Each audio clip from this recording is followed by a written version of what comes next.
د افغانستان، ترکمنستان، ګرجستان، آذربایجان او ترکیې د بهرنیو چارو وزیرانو د ترانسپورټي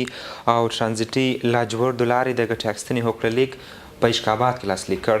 د دغه هوکړلیک پر بنسټ افغانستان چې په وچه کې سار یو هیواد دی د سوداګرۍ راکړې ورکړې لپاره یوې نوې بدیلې لارې ته لاسرسی وموند. د لاجوردو لار د افغانستان له تورغونډۍ او واکینې بندرونو پیلیږي او د ترکمنستان د ترکمن باشي بندر ته رسیږي. د آذربایجان د باکو له ښاره تر تېرېدو وروسته د ګرجستان د تفلیس سره نښلي او له هغه ځایه به د ترکیې کارس ته رسیږي. له کارس وروسته به استانبول او بیا به دغه لار له نړیوالو اوبو سره یو ځای سي. افغانان باور لري چې 2000 کاله پخوا لا هم افغان سوداګرو دغه لاره کاروله چې 20 پیړۍ وروسته یې د بیا ځلې کارولو هوډ لري. افغان ولسمشر اشرف غني په 2015 کال کې ویلي وه په راتلونکو 3 کلونو کې به اروپا ته د افغانستان نږدې 80% صادرات او واردات د لاجوردو له لارې کیږي. ویل کېږي پر همدې لاره به د بدخشان لاجورد د منځنۍ اسیا او اروپا یو شمېر هیوادونو ته وړل کېدل. اوس افغان چارواکي بیا په دې لټه کې دي چې د پخوانۍ لاره بیرته د سوداګرۍ لپاره وکاروي، ځکه یې ورته د لاجوردو د لارې نوم غوره کړی دی. دغه لار چې د لاجوردو د دهلیز یا لارې نوم ورکول سوی له ترکمنستان، آذربایجان او ګرجستان څخه تر تورې بحیرې او د ترکیې څخه په تېرېدو سره افغانستان له نړیوالو اوبو سره نښلي. د دې هوکړلیک له لاسلیک کېدو مخکې د افغان ولسمشر دوهم مرستیال سرور دانش د وزیرانو په غونډه کې وویل سره له دې چې د لاجوردو دهلیز یا لاره ډېر اهمیت لري او افغانستان او سیمې ته به ګټه ورسوي، خو ټینګار یې وکړ چې ځینې ستونزې هم په سیمه کې شته. زموږ د نننۍ خپرونې موضوع هم پر دې برخه راڅرکي. عبدالقیوم بارک د سیاسي او اقتصادي چارو پوه زموږ سره په خپرونه کې میلمه دی. خپرونې ته په خیر راسئ. سلامت اوسئ. زه ډېر منندوی یم چې سره په دې پرتمین تالار کې وخت راته راکول سوی دی او ګډون سره. ډېره مننه بارک صاحب. د اقتصاد د غوړېدا لپاره په یو بله بدیله لاره هم دا د کار کیږي او د افغانستان لپاره د سیمې لپاره به یې ګټې ډېرې زیاتې. د لاجوردو د لارې په اړه که لږ وږغېږو. بسم الله الرحمن الرحیم. دغه اقتصادي پیاوړتیا چې د ملک دپاره خصوصا په دغه مرحلو کې چې اوس زموږ داسې هیواد ورسره مخ دی ډېر مهمه پرتله کیږي. خصوصا دغه د لاجوردو د لارې ایستنه چې ریکا ده، په دې کې تاجکستان دی، افغانستان دی، آذربایجان دی، ګرجستان دی او ترکیه ده، چې موږ به په دې سره وکولی سو چې خپل هغه اقتصادي مشکلات چې موږ یې لرو اوس فعلا افغان دولت او افغانه ټولنه ورسره اخته ده، دا به ټول راپسې بالاخره د یو داسې هیواد منځته راتګ به وسي چې هغه به په اقتصادي چارو کې ډېر پیاوړی او ډېر پرمختللی اوسي. ځکه دا لاره ډېره مهمه ده. پر دې لاره باندې د ملک هغه واردات چې موږ واردات او صادرات دي هغه ډېر په اسانۍ سره صورت مومي. او بله خبره دا ده چې زموږ د ملک د کندهار څخه بیا در اروپا پورې یا تقریبا در د ترکیې پورې په 15 ساعته کې به دغه حمل نقل د وسایلو یا حمل نقل د توکو د شیانو دا به په ډېر اسانۍ سره چیش کیږي اروپا ته ځي. او بالاخره د هغې خوا څخه موږ چې شی ولرو واردات به ولرو چې په هغه کې زموږ د ټولنې مشخص شیان چې دي چې اوس موږ ډېر اړین دي او ډېر نیاز ورته لرو هغه به ټوله راپسي. او بل مهم او ستراتیجیک شی چې د دې دپاره دی هغه دا دی چې موږ څنګه وکولی سو مثال د هغه ممالکو سره چې اوس دا 15 موږ سره په دې لاره کې اخته دي یا زموږ سره کار کوي چې د هغو هغه اقتصادي بنیادي شی زموږ په ملک کې هم رشد وکړي. اوس داسې شیان شته ګوره ترکیې شته، په آذربایجان کې شته، په ترکمنستان کې شته، په ترکیه کې شته، خو موږ دلته برخمن نه یو. زموږ د ټولنې ټوله خلک په اقتصادي ځوړتیا کې اخته دي. د هغه څخه برخمنتیا نه لري، د هغه څخه آګاهي نه لري. ګوره د هغه څخه که مثال تخنیکي بخش یې راواخلې او که د هغسې کارونه د شیانو راواخلې، د هغو څخه مجهز نه دي. بله بله. د دې لارې د فعاله کېدو سره به دغه 15 هېوادونه دي چې افغانستان پکې شامل دی، دوی ته به یې هم ګټه ډېره زیاته وي لکه موږ ته؟ بله ولې دغه افغانستان ساحت چې دی دا ګوره که ووایو کلتوري لحاظ ووایو، ګوره د منځني ختیځ کې پروت دی افغانستان، چې یعنې د دوی ګټه هم په دې کې ده چې د افغانستان د څه شان چې کوم شان چې دوی دلته لري په افغانستان کې لري، هغو څخه دوی عظیمه استفاده وکړي. هغه دوی ته ورو په هغه اسانه طریقه سره چې شي رسیدګي ورته وکولی شي. اوس په دغه لاره سره به ګوره د حمل نقل ګوره څومره زیات شي، څونه کمپنیانې به ګوره دلته راشي. یعنې هر تجار به ګوره دا فکر کوي چې هغه ماشین هغه ماشینري چې زه راوړم اوس که د هوا د لارې راوړي او که پاسپورټو باندې ګوره ډېر وخت لګېږي او ډېر دغه کېږي، تمرکز پر کېږي، هغه به ډېر په اسانۍ سره دلته د شي دلته موجود شي او دی به په هغه سره د خلکو د ټولنې د اقتصادي ځوړتیا څخه چې شي کې د لوړه کې، یعنې ګراف به د هېواد ورو لوړ شي. ځکه اقتصاد یا اقتصادي پیاوړتیا د ملک د یو لکه موږ داسې چې وایو د ستوني فقرات حیثیت لري. ځکه که ملک په اقتصادي ځوړتیا کې او دی وکولی شي چې نورو اړخونو ته مخه کړي، هغه په ډېر مشکلاتو سره مواجه شي، ډېر مشکلات ورته پیښیږي، یعنې په اسانۍ سره نشي کولی چې کار انجام کړي. نو راځو دې خبرې ته چې حتما د دوی هم د دې ګټې شته، ولې دا اقتصاد چې دی لکه زنځیر کړی داسې دی چې ټوله سره ادغم مدغم دي. ټوله مثال دوی هم داسې خپل هغه شان اوس لکه موږ داسې چې انار لرو، دوی ګوره بیا دا شی نه لري. لکه انګور چې لرو ګوره دوی بیا دا شی نه لري، او دا به په ډېره اسانۍ سره ستا د کندهار انار ځي په 18 ساعته کې د ترکیې او اروپا ته به ننوځي. بلې د دې لارې کې د اروپا بېلابېلو هېوادونو ته انار وړل کېږي نه، د لارې په اوږدو کې بېلابېل هېوادونه نور هم دي چې تاجکستان، ترکیه او ځینې نور هېوادونه د هغو څخه به هم تېرېږي. دلته په افغانستان کې او خپله د باندې خلکو ته د کار زمینه هم ممکن ډېره برابره سي. بله د خلکو د زمینه سازي د کار هم ډېر مهمه ده، ځکه چې اقتصادي پیاوړتیا یو عمده لامل چې دی هغه باید چې شي افراد اشخاص پر کار باندې، یعنې په هغه کار سره د دوی بیا دغه معاشات چې دی اخلي، دوی مثال کورنۍ ته ورکوي او د کورنۍ د خوا څخه مثال هغه په مصرف رسېږي، هغه بیرته یې دوکاندار ته ورکول کېږي، دوکاندار یې بیرته هغه پیسې دې ګوره سره اوړي. یعنې هغه کار چې شي سو د اقتصاد د نظره څخه چې کار مخته ولاړلی او افراد پر دغه سوله وظایفو سوله او د دوی هغه میاشتنی معاش یا سلري چې د هغه دوی ته ورکول سوله، په هغه باندې دوی هر شی کولی شي چې یا رانیسي یا خوراکي ارتزاقي مواد دي ګوره هغه رانیسي، یا نور داسې اجناس چې د خپلې کورنۍ دپاره یې رانیسي، هغه ډېر په اسانۍ سره کولی شي. که پیسې نه وي ګوره بیا هېڅ امکان نه لري. نو دا هم ډېره مهم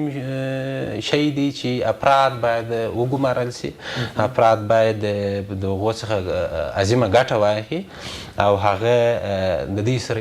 استخدام شي. بلې درماغه تاسو یادونه وکړه چې د افغانستان انار به اروپا او ځینې نورو هېوادونو ته انتقال سي. موږ لنده میوه لرو، وچه میوه لرو، تر څنګ یې طبي بوټي دي چې هندوستان ته مو هم انتقال کړي دي.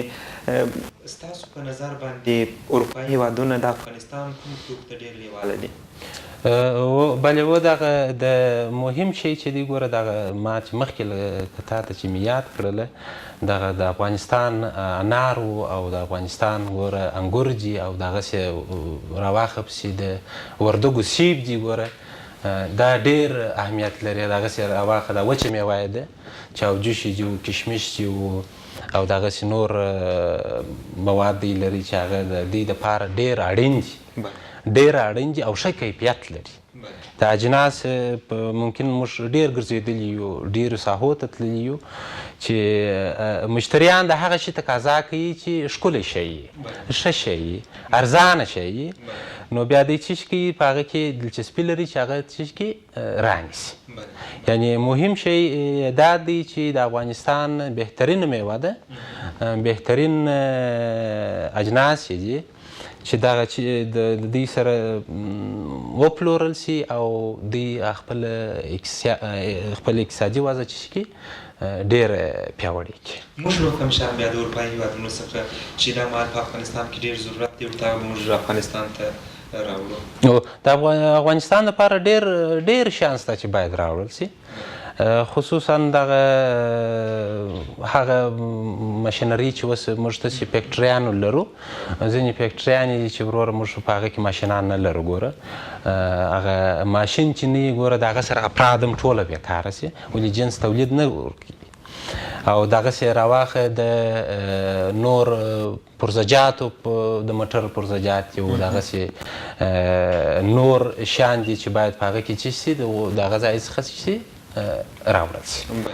بیا به نو په ملک کې د شیانو کمبود هم نه وي او افراد به هم ټوله پر کار باندې، فیکټریانې به هم ټوله پر ماشینرۍ څخه برخمنې وي. خصوصا دغه ته وګوره اوس د لابراتوارو ته وګوره، اوس د مومند چې اوس ګوره د هسپتال دغه کړي دي، د دې لپاره مهم شی ګوره څه شي دي، مهم شی هغه ماشین دی، هغه تشخیص دی چې د انسان د بدن هغه تشخیص وکړي او د هغه پر بنیاد باندې دوا ورکول سي. نو دا ډېر مهم دی چې د هغه ځای څخه موږ دا شیان راوړو د خپل ولس لپاره چې دلته موږ د ډېر ورته ضرورت لرو او ډېر اړین دي، راته نیاز یې ډېر لرو چې د هغو څخه زموږ تجاران او همدارنګه افراد یوازې استفاده وکړي. کله چې موږ مثلا اروپایي هېوادونو یا نورو هېوادونو ته توکي انتقالوو، یوه ستونزه چې همیشه یادېږي د بستهبندۍ یادونه کېږي، نه چې هلته دلته دا شیان داسې پې کېږي یا بستهبندي کېږي چې په بهرنیو بازارونو کې بیا تر نیوکې لاندې راځي. کله چې دغه د لاجوردو لاره پرانیستل کېږي او زموږ صادرات واردات شروع کېږي، دغه ټکي ته باید څومره پام وشي تر څو بیا د نیوکې سره مخ نه سو؟ دا مهم شی دی، ځکه مهم دی چې هغه شی چې مثال پیک سوی وي او هغه په مهارت سره نه وي پیک، هغه په مهارت سره نه وي ځای پر ځای سوی، دغه ډېر یعنې منیجمنټ ته ضرورت لرو. ګوره موږ داسې په دې کې چې باید څنګه افراد راولو یا څنګه خلک راولو چې پر دغه ځای استخدام کړو چې د دغو موږ پیکینګ وکولی سو. ولې دا داسې شی نه دی چې ستا په ولایت کې بیرته توزیع کېږي یا ستا یو بل ولایت ته ځي، دا اروپا ته ځي، دا د اسیا د نورو هېوادو ته ځي، افریقا ته ځي، دغسې ترکیې ته ځي او ګرجستان او ټولو هېوادو ته ځي. نو دا د دې دپاره مهم شی دا دی چې موږ باید د دې دپاره یو داسې کسانو ته ټرینینګ ورکړو، یو داسې کسان وګمارو، یو داسې کسان در ارزیابۍ لاندې ونیسو چې هغه ماهر وي، هغه په دې شي کې د دې شي څخه ډېر وړتیا لري. یا مثال ځکه دا ډېر مهم شی دی او دا زموږ مارکیټینګ دی وری دا شی ګوره زموږ وری مارکیټینګ دی چې باید څنګه پیک سي، څنګه لوګو ورکول سي، څنګه مارکا ورکول سي او څه رقم انتقال سي. مهم ټکي تاسو هم یادونه ورته وکړه، زموږ اکثره کسان د افغانستان په داخل کې کله چې سوداګري او تجارت شروع کوي مسلکي کسان په اړوند برخه کې نه لري، یعنې دغه ټکی ډېر مهم دی. نه دی باید داسې کسان ولري چې هغه په اړوند برخه کې ډېر مسلکي او وړ کسان وي. دا ډېر مهمه موضوع ده، ځکه چې مسلکي سړی نه وي خو هېڅ کار رشد نشي کولی او موږ ډېر اړتیا لرو چې دا باید مسلکي کسانو ته وسپارو او هغوی ته مثال ټرینینګونه ورکړو یا ظرفیت لوړونه کپیسټي بلډینګ ورکړو چې دی څنګه راپورته سي او دی وکولی سي چې په سټنډر حالت کې موقعیت ولري او زوبتیا څخه ګوره خلک هم وباسي، د زوبتیا څخه ګوره اقتصادي حالت هم راوباسي، سیاسي حالت هم راوباسي. خو د دې دپاره مهم شی چې دی هغه ستراتیجیک مدیریت رعایت دی چې باید وسي او پر هغه باندې څارنه وسي او د هغه ایوالویشن وسي مونیټرینګ یې وسي چې څه رقم افراد دي څه رقم کار کوي او په کوم وخت کې کوي او مسلکي دي که یعنی ډېر مهم شی دا دی چې باید د افرادو مشخصتیا او د هغوی ته ځانګړې پاملرنه وسي چې دوی مسلکه سي مسلکي سي پروفیشنل سي. بله موږ د پوهنتونو فارغین لرو ترڅنګ یې بیخي پی ایچ ډي فارغین لرو خو بیا هم کله چې مثلا یو فابریکه جوړو یا کمپنۍ راوړو هغه مهم کسان مو بهرني کسان دي په لوړه کچه کار کیږي د دغه ستونزې د حل لپاره څه کول پکار دي چې موږ باید خپل کسان هم په هره برخه کې مسلکي کسان ولرو؟ د دې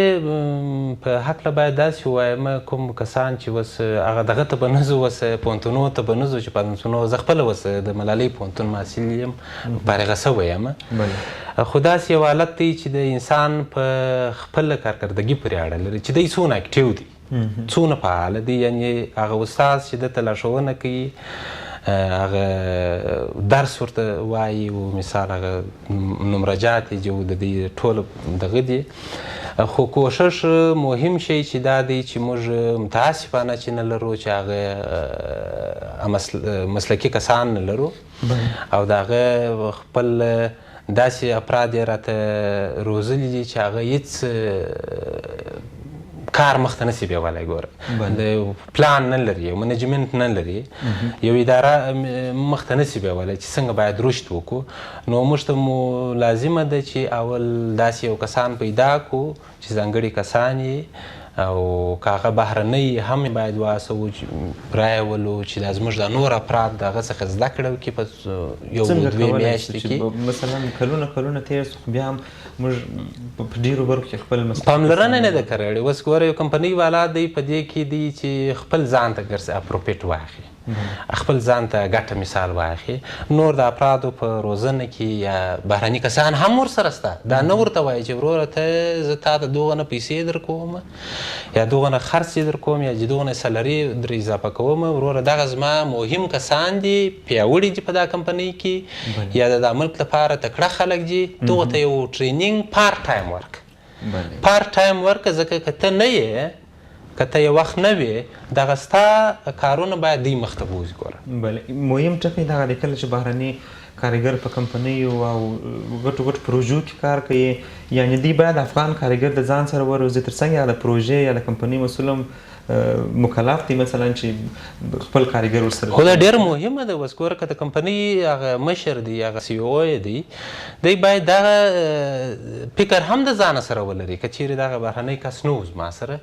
زما دغه کارونه چې اوس کېږي یا زه یې کوم دغه به بیا په کوم حالت کې دغه به کوم حالت ځکه موږ ویلی سو خو چې د افغان ټولنه چې دا ګرده حقیره ده خواره ده ډېره خواره ټولنه ده نو په دې کې د کمپنۍ د ډونر یا کمپنۍ د مشر ډېر مهمه وظیفه یا ډېره مهمه دنده دا ده چې دی باید هغه ضبطیات که چیرې دغه بهرنی کس نه وي هغه نور د داخلي مامورین باید څنګه وکولی سي چې پیاوړتیا ورکړي ورته او د ده پر ځای باندې هغه کارونه ټول انجام کړي. بله موږ د چابهار بندر هم لرو او د هندوستان څخه د دې بندر د لارې افغانستان ته غنم راوړل سوله د چابهار بندر او ترڅنګ یې دغه د لاجورد نوی بندر چې اوس کار پر روان دی د دې دوه پرتله څنګه کولی سو کوم یې زموږ لپاره ډېر ګټور خو په عموما که راواخو خو دواړه ډېر مهم دي او د دواړو دپاره هغه اسانتیا چې برابره سوې ده هغه د شان و هم نقل دی چې په دې کې دغه د لاجوردو د پروجیکټ چې دی دا ډېر مهم دی ځکه د 5 هیوادونو ترمنځ دی او 5 هیوادونو ترمنځ چې دغه ساحه ده دغه ساحه په ډېر لنډه فاصله سره دی چې کړې ده مخته بیایي یا کار مخته بیایي ولې د ګرجستان او د ګرجستان او ترکمنستان ترمنځ 2 هفتې مخکې لا ګوره دا تړون پیل شوی دی دغه پټلۍ لاره دغه سوې ده یعنې په ډېرې اسانۍ سره به موږ وکولی سو چې دغه لاره ومومو خصوصا بیا د چابهار بندر دی ګوره هغه بیا زندنۍ ده هغه ډېر لار باید طی سي چې هغه څخه بیا مال واردات او صادرات ولرو او دا چې دا ډېره لنډه ده یعنې ما مخکې هم تاته وویله چې په 18 ساعته کې به موږ د کندهار انار و ترکیې او اروپا ته ځي بله ممکن ځینې ستونزې هم موجودې د دغه لارې په برخه کې 15 هیوادونه دي د 15 هیوادونو سیاسي اقتصادي او نور اړخونه کیدای شي ډېر فرق سره ولري او په ځینې برخو کې ستونزې رامنځته سي کوم ټکي به وي چې مثلا ممکن ستونزې پر هغه باندې یو وخت راپورته سي ستونزې نور هیڅ ستونزې نه لرو کیدای شي دغه د پاکستان ګوره موږ تاسې لپاره ډېر دغه دی چې دغه لاره څخه باید ګډوډېشن راسي مثال هغسې د ایران د خوا څخه فشار دی پاکستان وارد کړي پاکستان یې پر ایران وارد کړي چې دغه کې مثال ګډوډي پیښه کړه ځکه دی نه غواړي چې افغانستان یو اقتصادي هیواد سي په افغانستان کې د دنیا د ټولو د اروپا سره وصل هیواد سي او د خپل هدف لري چې د اقتصاد د نظره څخه اقتصادي سیاست هم شروع کړی دي چې ولې که موږ وګورو په تېرو کلونو کې زموږ انګورو انار ټوله د سپین بولدک او دغسې تورخم باندې ګرده وراسته سوله چې وراسته سوله برای بیرته بیا لاره ورته ورکړل ول ځه اوس نو ځه ګوره دا څومره غټه ضربه ده ستا یو بزګر راولاړېږي په څونه محنت سره څونه کار کوي څه رقم ځمکه اړوي څه رقم چې اوبه دي اوبه جیم نسته د باوړۍ په اوبه یې هم اوبه یي او بالاخره هغه میوه دې ته ورسېږي چې هغه سي حاصل ځینې ترلاسه کوي او هغه بیا داسې سي چې ولاړه سي ټوله هلته ورسته سي نو دی نه غواړي چې تاسې یعنې په دغه لاره کې هم د پاکستان او د ایران څخه بیره شته ډېره بیره شته ولې ځکه دوی نه غواړي چې اقتصادي ځکه چې ملک چې جوړ سو چې ملک چې اقتصادي سو نو خو هېڅ مشکل نشته ګوره هغه امنیتي مشکلات هم ډېر کمیږي ګوره اوس ګوره هر شی چې دی موږ تاسې ورته وګورو د اقتصاد د نظره څخه یا د سیاست د لوري څخه ټوله ودې ته دي چې څنګه باید هغه شی لاس سره څنګه یې ضعیفه کړو حکومت څنګه یادونه مو وکړله کله چې مثلا د یو هېواد اقتصاد وده کوي پر نورو چارو باندې څونه مثبت اغېز درلودلی شي ډېر اغېز درلودلی شي ځکه ولې د اقتصادي پیاوړتیا چې ده خصوصا اوس ګوره پر تعلیم باندې ډېر اغېزه لري دغسې پر هغه خلکو چې ډېر کار کوي ډېر کار کوي او ګټه یې لږ وي هغو ته ګوره پرېمانه پیسې بیا ورکولی شي هغه تجاران چې اوس وروره د دې وس نه لري چې د هغه کار مخته بوځي ستا په دغه موجودیت سره په دغه شانو د راوړو سره دوی کولی شي چې هغه شی هغه جنس په خپله فیکټرۍ کې نصب کړي او هغه د سلهاو انسانانو د کار زمینه سازي وکړي بله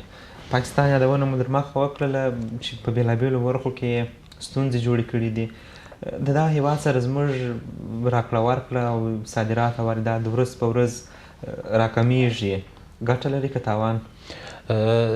تاوان خو لري ځکه موږ داسې اوس لاره نه لرو چې د نورو هېوادو سره په پرېمانه توګه په ډېره لنډه فاصله سره هغه شی ورته ورکړو دی موږ ګاونډی دی او ډېر نږدې دی راته نو باید د دا وخته څخه هم ډېره استفاده وسي چې د ده سره یو اقتصادي اړیکې کې نزاکتاً ښه وشمېرل سي ځکه بیا په داسې حالاتو کې کوم چې موږ داسې تازه میوې لرو هغه وختونه یې باید ګوره دغه ټکي ته ډېره پاملرنه وسي ځکه دوی خپل باډرونه در باندې بندوي یا دی دغه غواړي چې پر تا باندې بند سي او ستا میوه د دې ورسته سي او دی بیرته بیا په ژمي په حالت کې هغه د اوس بادرنګو دغه در باندې ګرد در باندې بیرته در باندې د سیاست تر څنګ چې موږ د دې سره همیشه کوشش کړی دی چې اړیکې سمې وساتو په اقتصادي برخه کې هم د دې سره په بېلابېلو وارو باندې کښېنستلي یو غونډې مو کړي دي ناستې مو کړي دي خو دغه هېواد پر خپلو وعدو باندې وفا نه کوي اکثره وخت نه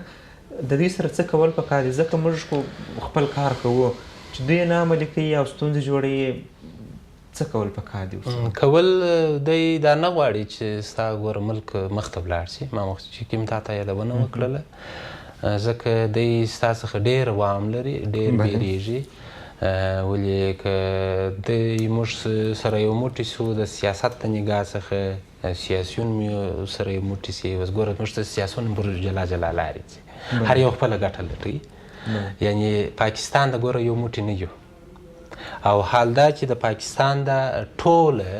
په خپل منځ کې اختلاف لري مګر د ملک په سطحه کې یو شی د ملک په ضرر وویني بیا پر هغه باندې د دې مبارزه ګوره ټوله یو ځای ده یو ځای در باندې کوي او دی دا نه غواړي پاکستان دا نه غواړي چې په افغانستان کې چې سوله راسي په افغانستان کې چې وروره اقتصادي بنسټونه جوړ شي افغانستان افراد یې وروره د سوادو خواته یوړل شي د دې مثال هغه مځکې چې حاصلخیزه شي د دې پوځ جوړ شي د دې مسلکي کسان چې ولري د دې چې ښه سیاسون ولري د دې ښه حکومت ولري د دې ولسي جرګه ولري د دې هغسې درې قواوې بهترینې قواوې ولري لکه ممکنینه او قضایه او اجرایه چې د دې پیاوړتیا ولري دا هېڅکله دی نه غواړي نو دی هر وخت دا کوشش کوي چې تا در تباهۍ لاندې کړي او